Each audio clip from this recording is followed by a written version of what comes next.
السلام علیکم ورحمۃ اللہ وبرکاتہ۔ ویڈیو دیکھنے سے پہلے ہمارے چینل کو سبسکرائب کریں، ویڈیو کو لائک اور شیئر کریں اور گھنٹے کے بٹن کو ضرور پریس کریں تاکہ ہمارے ہر آنے والی نئی ویڈیو سب سے پہلے آپ تک پہنچ سکے۔ جزاکم اللہ۔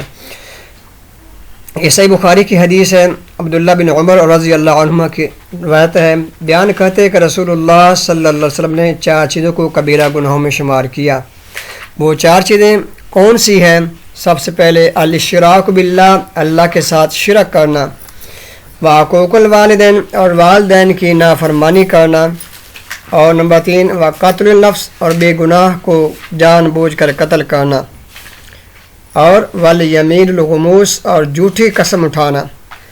ان 4 چیزوں کو نبی علیہ السلام نے کبیرہ گناہوں میں شمار کیا ہے، تو ان کبیرہ گناہوں سے بچنا چاہیے میرے محترم بھائیوں۔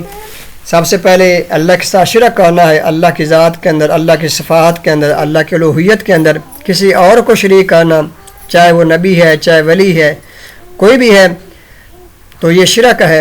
اور دوسرا والدین کی نافرمانی کرنا، اس لیے والدین کی خدمت کیا کریں، والدین کی اطاعت کیا کریں، والدین کو تنگ مت کیا کریں۔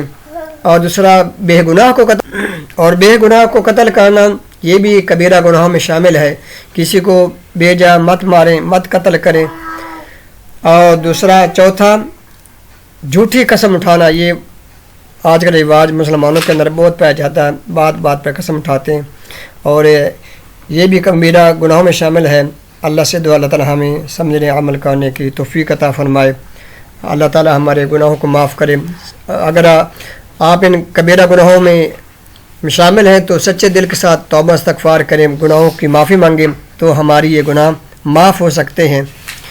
اللہ بخش سکتا ہے، وہ غفور الرحیم ہے، لیکن سچے دل کے ساتھ، شرط یہ ہے سچے دل کے ساتھ توبہ استغفار کریں، تب ہے۔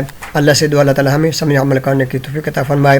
ویڈیو کو لائک شیئر ضرور کریں، کمنٹس بھی کریں۔ جزاکم اللہ۔